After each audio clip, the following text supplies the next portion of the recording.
Hidupku nyaman, dekat dengan Allah itu damai, tenang.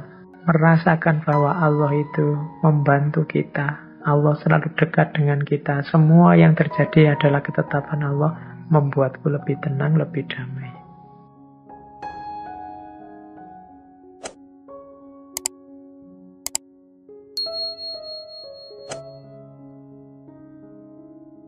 Assalamualaikum warahmatullahi wabarakatuh. Ciri-ciri pengalaman keagamaan itu ada 4. Dan yang pertama adalah ineffability. Ineffability itu maksudnya apa? Tidak mudah diilustrasikan, tidak mudah diungkapkan, dijelaskan. Kenapa? Ya karena urusannya rasa tadi.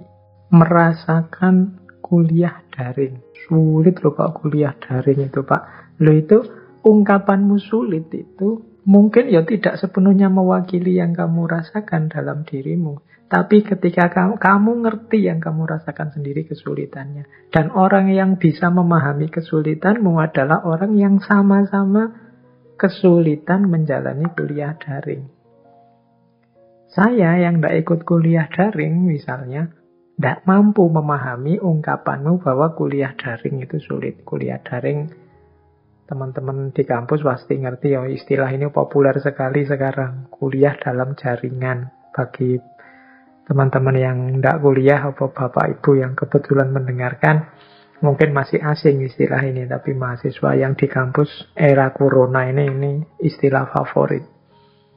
Nah, yang tidak ngalami susah memahami sulitnya kuliah daring. Mungkin bagi yang tidak ngalami, ngalah itu kan mudah, tinggal nongkrong di depan HP, depan laptop, selesai. Yang ngalami lebih tahu rasanya. Ini urusan rasa memang susah dijelaskan, hanya yang ngalami yang tahu. Termasuk pengalaman keagamaan. Indahnya sedekah kepada fakir miskin. Kemudian tenangnya kalau kita sholat tahajud ya. Kemudian sahdunya kalau kita berzikir pada Allah. Loh ini hal-hal yang susah dijelaskan. Paling kalau saya jelaskan kamu bilang lebay Pak. Ya wis kamu alami sendiri saja langsung. Karena pengalaman keagamaan memang sesuatu yang ineffable. Tidak bisa dijelaskan begitu saja. Engkau harus mengalami langsung. Ini dulu zaman masih rame-ramenya kajian orientalis, itu banyak kajian orientalis yang memahami agama dari luar. Dia tidak mengalami langsung agama. Sehingga narasi-narasinya tentang agama itu sering, kalau yang orang beragama itu sendiri baca, dia tidak akan setuju, masa begitu. Misalnya ada orientalis yang menjelaskan bahwa sholat itu, orang Islam itu sehari 5 kali dia menempelkan dahinya ke lantai. Oh itu kalimat seperti ini kan tidak mewakili, tidak begitu sebenarnya sholat itu ada makna yang lebih dalam. Tidak sekedar kelihatannya, hanya yang ngalami dan menjalani yang paham. Jadi ciri pengalaman keagamaan yang pertama ineffable. Kemudian yang kedua transient. Transient itu sementara. Ya kalau pas dijalankan rasanya didapat. Begitu tidak dijalankan ya enggak. Jadi pengalaman ini datang dan pergi. Sama kayak sufi yang cinta pada Allah terus sampai mengalami ekstase. Ekstasenya ini kan ya kadang datang kadang pergi. Tidak terus-terusan begitu. Jadi merasakan damainya dekat dengan Tuhan. Ya ini karena manusia biasa ya kadang datang kadang pergi. Sama kayak teman-teman sholat harus khusyuk gitu. Ayo, kekhusyukan ini kan transient. Kadang datang kadang pergi. Kadang teman-teman sholat itu full khusyuknya 1-2 detik di awal misalnya. Atau ada yang karena lebih soleh khusyuknya lebih lama. Ada yang sudah sangat canggih, ya full dalam sholat itu khusyuk terus. Tapi setelah sholat kan sudah enggak. Jadi sifatnya transien. Rasa khusyuk itu ya datang, ya pergi. Jadi sifatnya sementara. Kemudian passivity. Passivity itu pasif. Ya karena ini urusannya rasa, bukan kita yang mengusahakan rasa itu datang sendiri. Jadi kita tidak bisa kontrol. Tadi misalnya ya teman-teman, sholat malam kok rasanya damai ya. Awal-awal, tapi begitu 1 bulan istiqomah sholat malam terus, rasanya sudah tidak enak, sudah standar saja, sudah biasa. Itu kita tidak bisa kontrol rasa ini, dia datang begitu saja. Kitanya pasif, kita kan pinginnya mendalam terus, tapi ya tidak bisa. Yang awal-awal misalnya ikut ngaji dulu mungkin ikut sekali, 2 kali, wah, saya tercerahkan Pak, saya dapat sesuatu Pak. Terus saya minta, yo istiqomah lah ngaji. Begitu lama-lama istiqomah kehilangan rasa. Saya kok mulai bosan ya Pak. Saya kok mulai tidak nyaman lagi Pak, pengen cari-cari yang lain. Karena rasa bukan kita yang kontrol. Jadi nyaman, seneng, dan macam-macam itu. Kontrolnya tidak ada di kita. Sifatnya memang pengalaman keagamaan itu sifatnya pasif. Kita hanya bisa mengusahakan. Tidak bisa terus-terusan karena dia transien dan kita hanya bisa mengusahakan, tidak bisa ngontrol kapan dia datang, kapan dia pergi. Kemudian yang selanjutnya noetik. Noetik itu seseorang setelah mengalami pengalaman keagamaan itu dia merasa, kalau bahasa yang biasa dipakai teman-teman, tercerahkan. Dia merasa mendapat sesuatu yang berharga. Dia merasa dapat anugerah, kalau bahasamu mungkin dapat hidayah. Itu noetik. Jadi ada 4 cirinya pengalaman keagamaan. Yang pertama, ineffable, tidak terkatakan. Yang kedua, transien, sementara. Yang ketiga, pasif, bukan kita yang kontrol. Rasa itu datang sendiri dan pergi sendiri. Kemudian noetik, kita merasa tercerahkan, kita merasa dapat hidayah, dapat anugerah. Itu yang kita dapat dari religious experience, pengalaman keagamaan. Jadi saat kita beragama dengan serius, tidak cuma menjalani, tapi juga menghayati. Menghayati itu berarti memasukkan ke dalam. Jadi biasanya kan orang itu meyakini, kemudian menjalani. Jangan lupa setelah menjalani, naik 1 level lagi menghayati. Biasanya naik lagi 1 level memaknai. Nah, level pengalaman ini ada di aspek menghayati. Kita masukkan ke dalam. Beragama, beribadah tidak sekedar formalitas, ritual, tapi juga ada penghayatan dan pemaknaan. Dari situlah nanti pengalaman keagamaan ini akan berbuah positif. Cirinya pengalaman keagamaan tadi ineffable, transient, pasif, dan noetik. Terus, nah, kalau ini ciri emosinya. Kalau tadi kan ciri pengalamannya. Lah, kalau itu rasa, Pak, dalam pengalaman keagamaan, isinya apa? Yang dirasakan secara umum ada 3. Yang pertama, religious fear. Yang kedua, religious awe. Religious awe. Nanti kalau dipanjangin dalam bahasa Inggris biasanya jadi awesome. Yang ketiga, religious joy.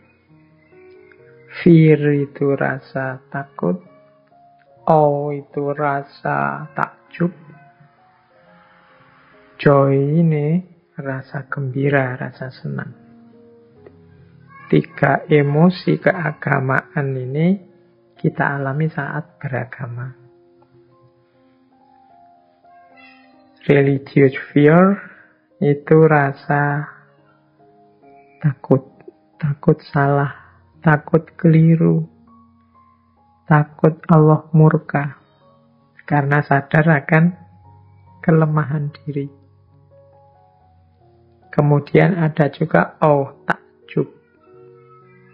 Alangkah maha besarnya Allah, alangkah maha kuasanya Allah, alangkah maha telitinya Allah. Itu takjub. Mungkin kalau dalam bahasa kita ya kalimatnya adalah Allahu Akbar.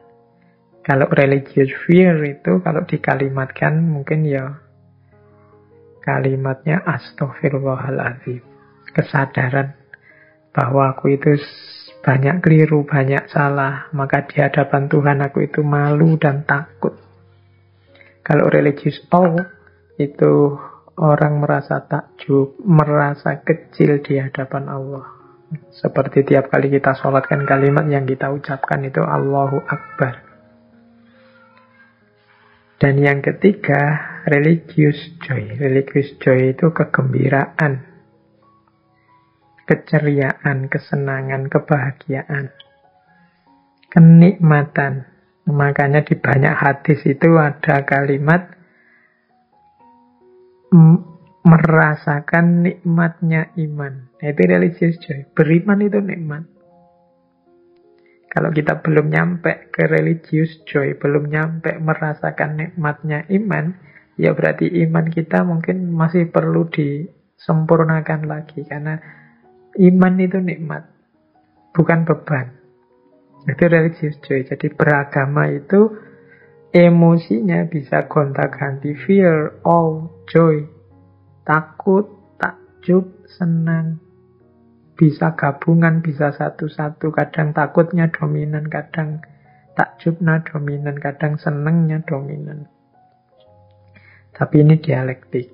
Macam-macam emosi keagamaan.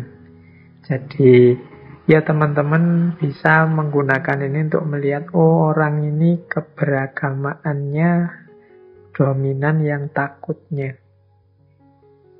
Sehingga sering-sering isi hidupnya adalah kekhawatiran, hati-hati, tidak ingin sembrono. Isi nasihatnya juga begitu. Ini jangan, itu jangan, yang sana jangan, dan seterusnya. Itu karena dia khawatir keliru, khawatir dimurkai oleh Allah. Ada orang yang paradigma keberagamaannya ketakjuban. Jadi orang ini dalam hidupnya selalu dia merasa sebagai makhluk yang kecil di hadapan Allah. Dia tidak berani sombong, tidak berani menyalah-nyalahkan orang lain. Dia tidak berani memposisikan orang lain di bawah dirinya. Dia merasa sangat kecil di hadapan Allah. Segala yang terjadi bagi dia bukan karya dia, bukan hasil usaha dia, tapi semuanya adalah kebesaran anugerah Allah. Religious awe. Selalu Allahu Akbar. Kemudian ada yang ketiga, religious joy. Religious joy itu kesenangan, kegembiraan. Orang yang tipe beragamanya ini biasanya orang yang murah senyum, orang yang tidak menakut-nakuti, hidupnya selalu gembira, dipenuhi dengan rojak, harapan kebaikan kepada Allah. Maka dia selalu gembira. Allah itu maha penyayang, Allah itu maha rohim, Allah itu akan menolong siapapun hambanya, Allah itu ingin hambanya selalu bahagia. Itu orang yang hidup dengan paradigma religious joy. Keimanan itu menyenangkan, membahagiakan. Selain itu ada pula yang keimanan itu harus hati-hati, jangan sembrono. religious fear. Ada yang religious awe. Keimanan itu adalah bukti bahwa kita ini lemah dan kecil di hadapan Tuhan. Nah, ini emosi-emosi saat kita mengalami atau menjalani agama. Terus, kita lanjutkan. Tipe-tipe pengalaman keagamaan. Kalau tadi emosinya, kalau ini bentuknya. Ada 4 tipe. Yang pertama numinus. Yang kedua prayer atau doa. Yang ketiga miracles. Yang keempat conversion. Kalau tadi emosinya, kalau ini bentuknya apa saja, bentuk tipe pengalaman keagamaan. Yang pertama tipe numinus. Tipe numinus itu rasa dalam diri kita yang merasakan hadirnya Tuhan atau adanya sesuatu yang jauh lebih besar dari diri kita sendiri. Kalau di situ dicontohkan, misalnya kalau kita sedang menatap langit atau ada di dalam tempat ibadah dalam masjid. Coba teman-teman bedakan rasanya ya. Dari luar masjid, kemudian masuk ke dalam masjid. Itu kan ada perubahan rasa di situ. Mungkin gelombang otak kita juga agak turun sedikit begitu kita masuk ke masjid. Ada rasa kita sedang masuk ke wilayah keagungan. Kita sedang masuk ke sesuatu yang besar yang kita tidak ada apa-apanya. Itu namanya pengalaman numinus. Di situ juga ada ilustrasi, misalnya juga seandainya nggak di tempat ibadah, coba keluar, lihatlah langit yang luas. Lihatlah mendung yang jejer-jejer, lihatlah bintang kalau malam, bulan. Itu kan rasanya betapa kecilnya kita. Ini betapa maha kuasanya Allah. Ini pengalaman numinus namanya. Jadi kalau teman-teman membaca kitabnya Imam Ghazali itu, yang tentang hikmah penciptaan alam, kapan-kapan kita bahas ini ya. Jadi di antara hikmahnya langit itu adalah kalau kita melihat kepada langit, ada rasa kecil, kita berada di bawah keagungan yang besar. Nah, ini pengalaman numinus. Merasakan hadirnya Tuhan dalam hidup kita. Melalui alam, melalui hal-hal sekeliling kita. Ini pengalaman numinus. Kemudian yang kedua, prayer. Prayer ini ketika kita membangun hubungan dengan Tuhan, ketika kita menyapa Tuhan, ketika kita merasakan kuasa Tuhan saat kita berhubungan. Prayer itu makna letterleknya doa. Jadi saat kita berdoa, saat kita sholat itu kan makna harafiahnya doa. Jadi ini kita yang menyapa Tuhan. Kita sedang menghubungi Tuhan. Kita sedang membangun relasi dengan Tuhan. Nah, ini juga sejenis pengalaman keagamaan. Waktu teman-teman berdoa, apa yang dirasakan? Ini doa yang serius ya, karena banyak di antara kita yang doanya ya doa formalitas. Kalau doa formalitas itu doa yang mudahnya adalah doa yang Allah tidak hadir di situ. Bahkan kalian minta pada Allah, tapi isi kepalamu sama sekali bukan Allah. Mungkin membayangkan hasilnya, membayangkan suksesnya, Allahnya sendiri dilupakan. Kalau ini ya pengalaman keagamaannya tidak tuntas dalam prayer. Dalam prayer itu fokuslah pada kita ini sedang berhubungan, sedang membangun relasi dengan Allah. Kalau kita sedang sholat, bayangkan bahwa kita ini sedang ngadep padanya. yang maha kuasa, maha segalanya, menguasai hidup kita dari A sampai Z-nya. Nah, doa yang serius semacam ini akan menghasilkan pengalaman keagamaan yang luar biasa. Doa inilah nanti yang efeknya besar untuk kehidupan kita. Doa ini nanti mungkin isinya doa tidak terkabul atau dikabulkan oleh Allah sesuai yang lebih baik menurut Allah. Tapi sebelum itu, efeknya dalam diri kita penting doa itu. Yaitu kesadaran kita akan Allah, kesadaran kita akan keterkaitan kita dengan Allah. Itu prayer namanya. Kemudian yang ketiga, miracles. Miracles ini sesuatu yang luar biasa, yang tidak seperti biasanya, yang membuat kita semakin yakin pada kuasanya Allah. Ini miracles, mukjizat.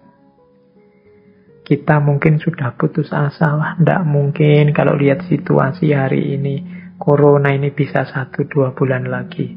Ternyata mungkin entah ada peristiwa apa, bulan depan corona selesai. Ini kan miracle. Kejadian semacam ini, orang yang mengalami hal semacam ini biasanya tambah beriman kepada Allah. Jadi tambah yakin akan kuasanya Allah. Nah, ini miracle. Maka boleh jadi tips ini teman-teman, bacalah hidupmu sebagai kemukjizatan-kemukjizatan. Ini akan semakin menambah keimanan kita pada Allah. Peristiwa-peristiwa biasa dalam hidupmu, bacalah sebagai peristiwa yang luar biasa. Karena hakikatnya apapun capaian kita itu kan kalau tidak ada intervensinya Allah juga tidak akan hasil. Pahami setiap peristiwa sebagai mukjizat darinya. Alhamdulillah Pak, malam hari ini saya sempat ikut ngaji. Biasanya saya lupa. Biasanya saya telat lupa, tapi malam hari ini bisa sejak awal. Wah, ini kalau tidak ada anugerah dari Allah yang mengingatkan saya, pastinya tidak. Oh, itu padahal ya cuma biasa ngaji sejak awal, itu kan biasa. Temanmu yang lain juga banyak begitu. Tapi ketika kamu baca sebagai pertolongan dari Allah, peristiwa yang biasa ini jadi luar biasa. Membuatmu semakin dekat dengan Allah. Bagi yang lain biasa, karena dimaknai biasa, tidak nambah apa-apa. Tapi bagimu yang memaknai luar biasa, peristiwa ini membawa hikmah, kamu semakin dekat dengan Allah. Sekedar makan malam, nongkrong neng angkringan misalnya. Wong ya paling habisnya cuma 5.000. Itu kalau nongkrongnya tidak lama-lama, kamu cepet-cepet dulu. Karena nongkrongnya lama-lama, entah oke. Kamu nongkrong di situ ngambil nasi cuma sebungkus, 2 bungkus. Kamu terus, alhamdulillah ya, 2 bungkus kecil aja perutku sudah kenyang seperti ini. Allah luar biasa dengan kuasanya. Wow, itu padahal ya cuma angkringan karena uangnya terbatas, kamu makan cuma 2 bungkus. Tapi begitu kamu maknai ini anugerah dari Allah. Pertolongan ma'unah dari Allah. Oh, dia peristiwa makan yang sangat biasa itu bisa jadi semakin mendekatkanmu dengan Allah. Kalau dalam bahasa kita nganggapnya dia bernilai ibadah. Bisa jadi jalannya pahala, jalan kita semakin dekat dengan Allah. Jadi boleh, ini bagian dari pengalaman keagamaan. Sebenarnya pengalaman biasa. Tapi kita maknai dia sebagai anugerah Tuhan, kuasa Tuhan, kebesaran Tuhan. Kuasa Tuhan ya, di era COVID seperti ini, manusia masih tetap bisa berhubungan. Allah masih menitipkan hikmahnya dalam diri banyak orang sehingga kesulitan-kesulitan semuanya bisa teratasi. Itu jadinya terus semakin mendekatkan kita dengan Allah. Kalau prayer tadi kita yang mendekat, kalau miracle itu Allah yang melakukan sesuatu yang luar biasa. Oke, jadi numinous, prayer, miracles. Yang keempat, conversion. Conversion ini perubahan. Kadang disebut turning point, perubahan hidup. Ini bagi teman-teman yang suka kajian-kajian isu-isu, kajian Islam terbaru. Kemarin kan banyak dibahas tentang hijrah. Hijrah dalam konteks kajian kita malam hari ini ya konversi itu. Jadi coba kita lihat selanjutnya, saya jelaskan beberapa tentang konversi. Jadi konversi adalah satu pengalaman keagamaan di mana seseorang mengalami dramatic spiritual turn. Jadi ada pembalikan, ada spiritual turn, pembalikan spiritual yang dramatis. Ya bentuknya macam-macam. Misalnya dari tidak beragama jadi beragama. Orang tidak percaya Tuhan terus mengalami ujian hidup yang luar biasa sampai dia pontang-panting kemudian sadar, wah ternyata aku itu lemah. Terus masuk agama. Itu bisa dari tidak beragama ke beragama. Atau ada kalanya juga dari satu agama ke agama yang lain. Ini kisah mu'alaf atau kisah murtad. Itu jenis konversi juga. Mu'alaf itu berarti dari luar Islam ke Islam, atau murtad dari Islam keluar Islam. Nah, itu jenis konversi juga. Dramatic spiritual turn. Biasanya ada momen-momen peristiwa-peristiwa pendahuluan yang membuat dia kemudian balik. Dari beragama tidak serius menjadi beragama sangat serius. Itu juga sejenis konversi. Kemarin cuek sama agama. Iya kalau ditanya agama sih, ya saya Islam Pak, saya. Tapi mungkin asal-asalan saja, tidak terlalu peduli sama agamanya.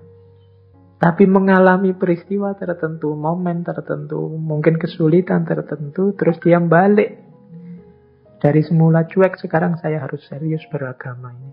Saya harus, mungkin Allah mengingatkanku selama ini aku tidak serius menjalani agama dan seterusnya. Nah, ini juga jenis konversi. Ya contohnya fenomena hijrah yang kemarin rame. Kemudian kalau dalam sufi taubat yang nasuha, taubat yang serius, bukan taubat yang hanya retorika, itu juga jenis konversi. Jadi hubungannya dengan perubahan gaya hidup yang drastis. Dramatic spiritual turn.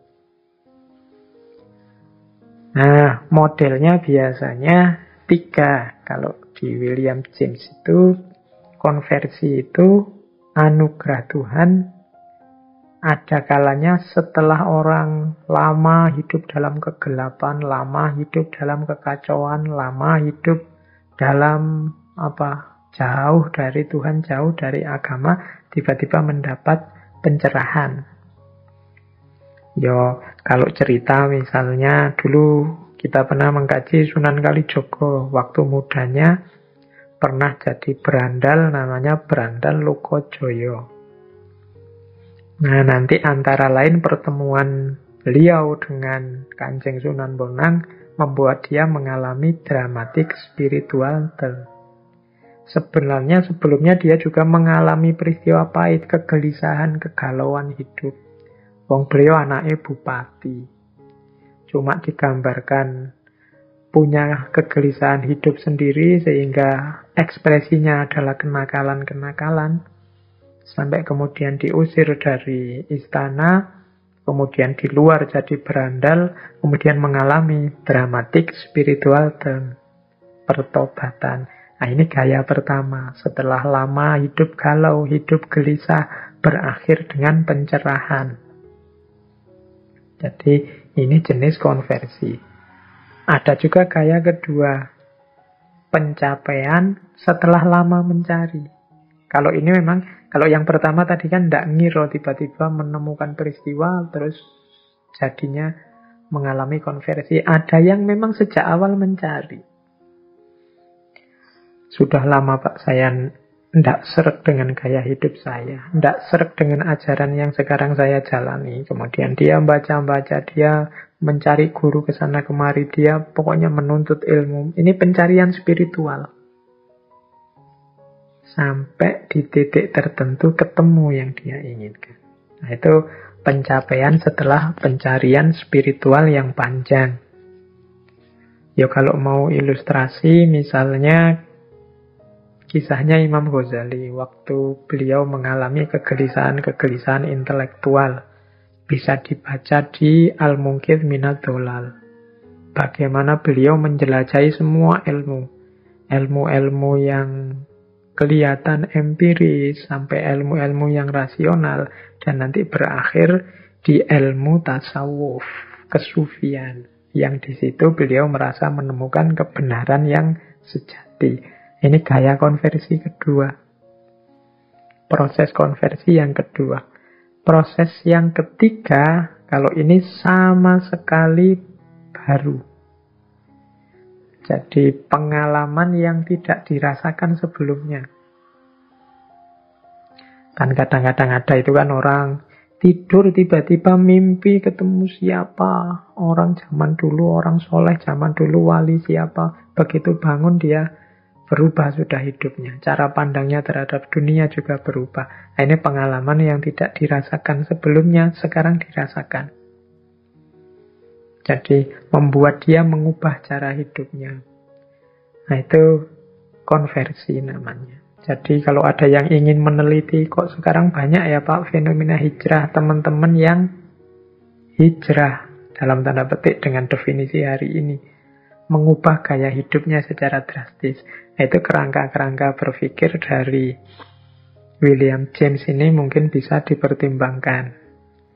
Apa sih yang dirasakan oleh seorang yang akan konversi itu?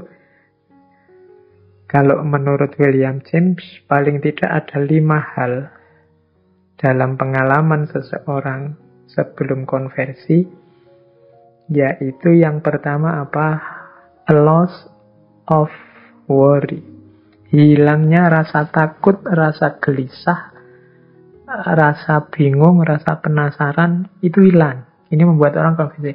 Saya kemarin gelisah sekali, hidupku tidak tenang. Setelah membaca ini, setelah mendengarkan petunjuk ini, setelah kemudian hidupku berubah, terjadi perubahan, itu berarti mengalami loss of worry. Ketakutannya hilang.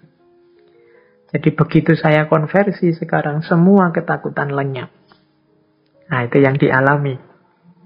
Jadi bagi yang membaca fenomena hijrah, boleh nanti wawancara-wawancara tentang pada teman-teman yang kita anggap sudah hijrah, pasti ada unsur loss of worry.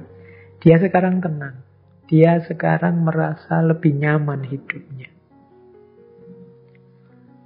Kemudian yang kedua, perceiving truth not known before. Jadi mendapatkan kebenaran yang semula tidak tahu. Jadi, oh ternyata ini yang benar. Itu biasanya membuat orang konversi. Oh ternyata ini lebih baik. Saya tidak tahu sebelumnya. Nah, ini membuat orang kemudian konversi. Perceiving truth not known before. Paham sekarang saya. Kemarin saya tidak paham-paham. Sekarang saya paham. Nah, ini membuat lahirnya konversi. Ya entah yang dia pahami apa, yang dia posisikan sebagai kebenaran apa. Jadi yang kedua cirinya itu. Yang ketiga, pengalaman konversi itu isinya adalah the world appears to go through a change. Maksudnya apa? Orang yang menjalani konversi itu biasanya sekarang melihat dunia beda dengan kemarin. Jadi mungkin kemarin dunia itu isinya suram, isinya bikin susah saja, isinya bikin ruwet saja. Sekarang melihat dunia secara lebih cerah. Tidak seperti kemarin. Kalau kemarin tidak berani hidup, sekarang sudah mulai berani hidup dengan baik. The world appears to go through change. Mungkin kemarin dunia dianggap sumbernya kejahatan, sekarang dunia dipandang sebagai kendaraan menuju kebaikan. Ini orang, karena apa? Sudut pandangnya berubah. Kenapa sudut pandangnya berubah? Karena dia dapat pengetahuan baru yang semula tidak diketahui. Nah, yang keempat, ecstasy of happiness. Ecstasy of happiness itu seneng, gembiranya luar biasa, bahagianya luar biasa. Mungkin di antara yang mengikuti ngaji pernah punya pengalaman konversi, entah bentuk apa. Itu kan begitu ngalami rasanya gembiranya, senengnya luar biasa. Itu namanya ecstasy of happiness. Ini dijelaskan susah ini. Ini masuk kategori yang ngalami, yang ngerti di mana bahagianya, di mana gembiranya. Ini yang membuat orang-orang yang menjalani konversi ini biasanya lebih semangat beragamanya. Lebih ingin serius. Tinggal diisi dengan wawasan-wawasan keagamaan yang tepat saja. Karena kalau isinya keliru ya nanti buahnya bisa berbeda. Jangan sampai kegembiraan nanti membuahkan bencana. Karena ini semangatnya sudah ada, gairahnya sedang meluap-luap. Ecstasy of happiness. Dan yang terakhir, pengalaman konversi itu buahnya adalah saintliness. Saintliness itu ke orang sucian. Apa maksudnya? Jadi biasanya orang yang konversi itu merasa dan menjalani hidup sesuai dengan kategori-kategori kesucian yang dia yakini. Jadi menetapi kesucian hidup seperti orang-orang suci. Jadi biasanya orang yang konversi itu, maka teman-teman jangan heran, biasanya terus kemudian selama ini kalau ngomong tidak karu-karuan, sekarang dia mulai ngatur omongannya sesuai dengan keyakinannya yang baru. Selama ini mungkin hidupnya kacau, selama ini tidak pernah pakai baju, kalau keluar-keluar sesukanya saja, sekarang kostumnya ganti, lebih religius. Itu namanya saintliness. Jadi buah dari pengalaman konversi tadi. Maka jangan heran kalau punya sahabat, punya teman mengalami konversi ini. Ciri-ciri 5 ini insya Allah ada dalam dirinya. Tinggal kita meresponnya seperti apa. Paling tidak mereka ini sudah unggul dalam hal semangat beragama atau keseriusan beragama. Orang yang tidak serius beragama ya tidak akan menemukan turning point. Awalnya tetap harus serius. Nah, ini fenomena konversi menurut William James dalam Varieties of Religious Experience. Salah satu dari 4 jenis pengalaman beragama. Lalu kalau gitu semua orang harus konversi. Yang sudah mantep biasanya ya tidak merasa butuh konversi. Dia lebih asik di ranah numinus, di ranah prayer, ranah miracle, biasanya begitu. Tapi konversi juga salah satu jenis pengalaman keagamaan. Terus, cara memahami pengalaman keagamaan. Ada 2 caranya. Yang pertama experiential dan yang kedua proposisional. Jadi experiential itu pengalaman dipahami sebagai pengalaman biasa. Lebih dilihat aspek pengalaman rasanya. Aku mengalami ini, aku mengalami itu, aku ketemu ini, aku ketemu itu. Itu jelaskan experientialnya saja. Yang dialami apa? Hatiku tenang. Dan seterusnya itu experiential. Aku kok gelisah, itu experiential. Yang lawannya eksperiensial itu proposisional. Kalau proposisional itu biasanya dicocokkan, ditafsirkan, disesuaikan dengan ajaran agama tertentu. Ya biasanya yang dia yakini. hatiku tenang sekali. Ini adalah anugerahnya Allah karena itu berarti dipahami sesuai dengan keimanannya. Kalau tadi yang eksperiensial dijelaskan saja apa adanya yang dia rasakan. Tapi kalau yang proporsional dijelaskan dengan kerangka imannya, kerangka agamanya. Saya pernah baca cerita buku tentang mati suri. Jadi ada seorang profesor di barat yang meneliti pengalaman-pengalaman mati suri banyak orang. Nah, pengalaman mati suri itu kan eksperiensial yang dialami. Tapi kemudian begitu orangnya sadar, yang dilakukan biasanya proposisional. Proposisional itu dia nafsir sesuai keimanannya. Jauh ilustrasi mudahnya begini. Orang mati suri itu kebanyakan cerita bahwa dia melihat cahaya yang menuntun dia. Nah ini cahaya ini ya kalau mau diceritakan secara eksperiensial biasa, ya tinggal cerita bahwa saya dituntun oleh cahaya. Tapi dalam perspektif proposisional biasanya dimaknai sesuai agamanya. Yang Islam misalnya, saya ini begitu saya merasa keluar dari jasad, tiba-tiba ada malaikat datang. Jadi saya dituntun oleh malaikat. Nanti mungkin yang lain menafsirkannya, enggak, saya dituntun oleh Yesus. Saya dituntun oleh sesuai keimanannya masing-masing. Ini namanya proposisional.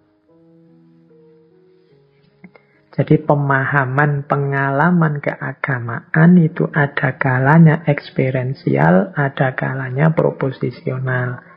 Ini mungkin penting bagi teman-teman kalau diceritai temanmu pengalaman keagamaannya.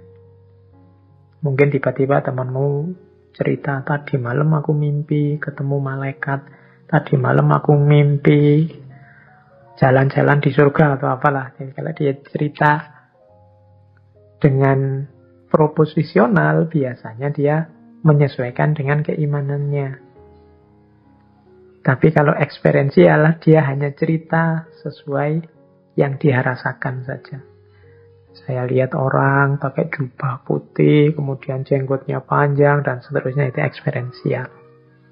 Tapi kalau proposisional, itu sudah ditafsir sesuai keimanan masing-masing.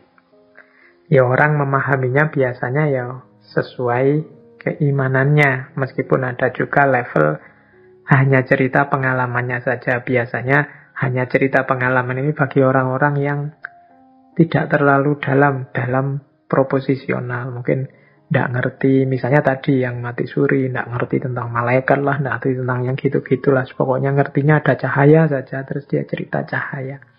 Baru nanti kalau sudah diberitahu, baru dia nafsir versi keimanannya. Oke, jadi itu pengalaman keagamaan. Jadi kalau ada cerita tentang pengalaman keagamaan, perhatikan yang dijelaskan itu di level eksperiensial saja ataukah sudah proposisional. Oke, terus. Nah, kalau ini prosesnya. Jadi pengalaman keagamaan itu biasanya ada pada beberapa titik dalam kita menjalani agama. Di situ yang saya sampaikan ada 6. Ada aspek kesadaran, ada aspek persiapan, ada aspek pelaksanaan, ada aspek penghayatan, ada aspek pemahaman, ada aspek penyampaian. Ini semuanya pengalaman. Kesadaran itu juga pengalaman.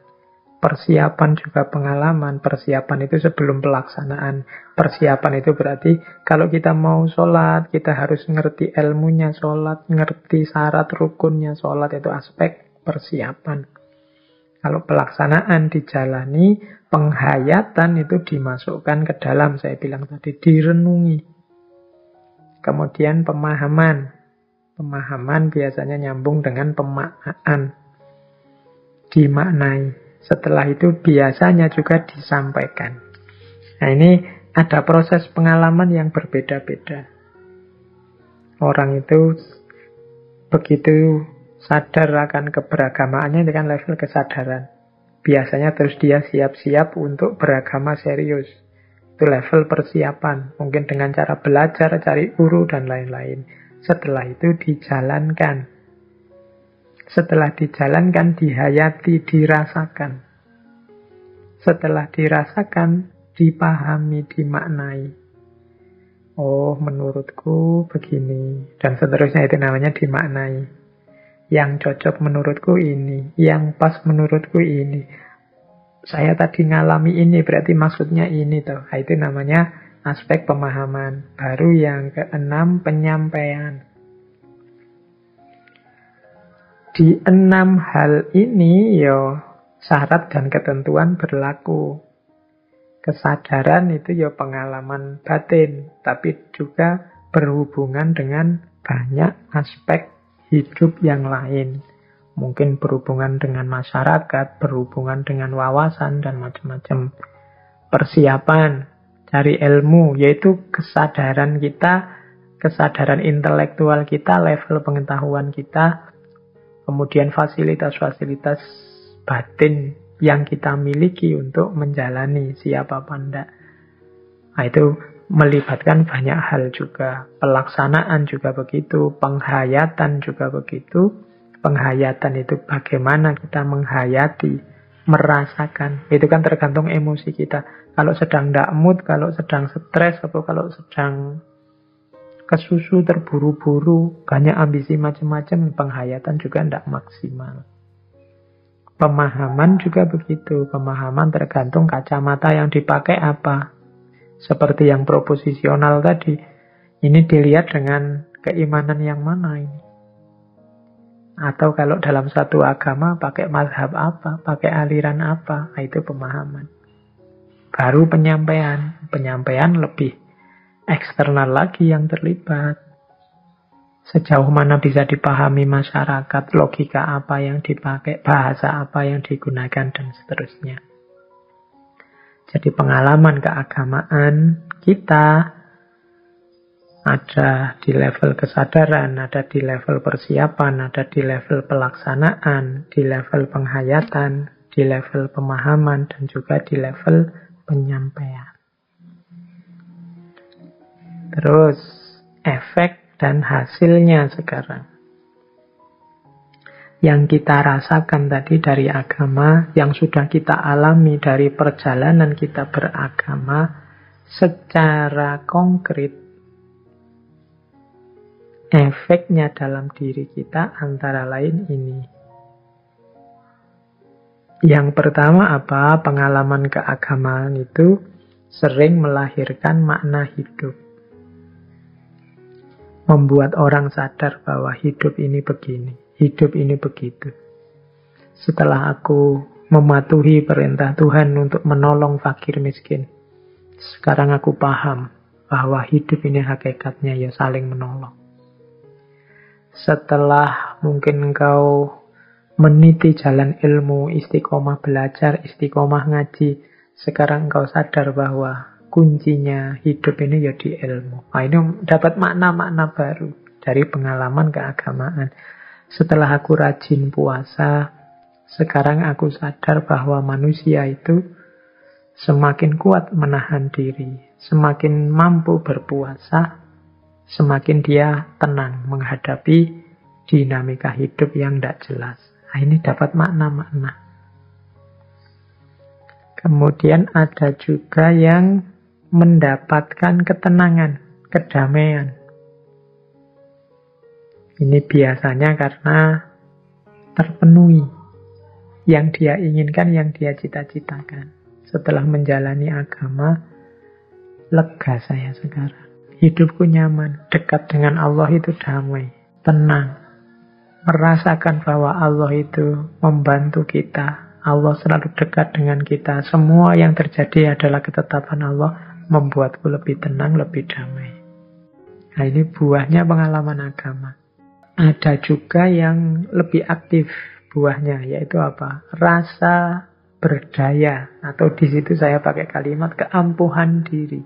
Jadi rasa bahwa semakin semangat aku sekarang menjalani hidup, semakin kuat aku menanggung derita setelah menjalankan tuntunan agama.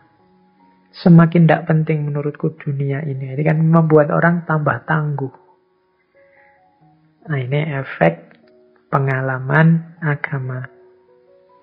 Kemudian ada kalanya juga pengalaman agama itu jadi katarsis. Katarsis itu apa? Kadang disebut juga eskapisme, pelarian. Jadi jalan keluar. Kalau sumpek, kalau hidupmu sudah buntu semua, larilah ke Allah. Jalan keluar satu-satunya adalah dekat dengan Allah, alam. Jadi pengalaman agama jadi jalan keluar, jalan pembersihan diri, jalan pembebasan dari segala keterkungkungan, dari segala masalah. Itu aspek katarsis. Dan ada juga yang efek formal, yaitu pemenuhan idealisme. Setiap orang kan punya ideal-ideal. Bagi yang beragama, pasti dia punya ideal-ideal beragama. Maka menjalani agama dan mengalami agama, itu ada unsur pemenuhan ideal ini. Menurutku orang beragama yang baik itu A, B, C, D, E. Nah, ketika dia menjalaninya dan mengalaminya, maka ada kelegaan luar biasa, dia sudah bisa memenuhi idealismenya. Ini nanti juga akan jadi sumber ketenangan, kedamaian. Hasil dari pengalaman beragama. Jadi ternyata setelah mengalami agama, ada beberapa efek. Kalau ini saya menyebutnya efek pragmatisnya, efek untuk hidup di dunianya. Ada makna hidup, ada ketenangan atau kedamaian hidup, ada keberdayaan diri atau keampuhan diri, bisa menjadi katarsis, bisa merupakan pemenuhan idealisme. Jadi bagi yang hidupnya kehilangan identitas, bingung saya ini apa dan siapa, agama punya jawabannya. Maka pengalaman agama memberi makna. Bagi yang hidupnya chaos, kacau, tidak karu-karuan, agama menawarkan ketenangan, kedamaian. Bagi yang merasa lemah, merasa terbatas, merasa serba kurang, agama menawarkan keberdayaan diri melalui kedekatan kita dengan Allah. Bagi yang sumpek, merasa terkungkung, terikat oleh banyak hal yang tidak penting, agama menawarkan katarsis, jalan keluar. Bagi orang-orang pintar yang punya idealisme beragama, menjalani agama adalah pemenuhan idealismenya. Jadi ini efek dan hasilnya dari proses sejak kesadaran, persiapan, pelaksanaan, penghayatan, pemahaman, dan penyampaian.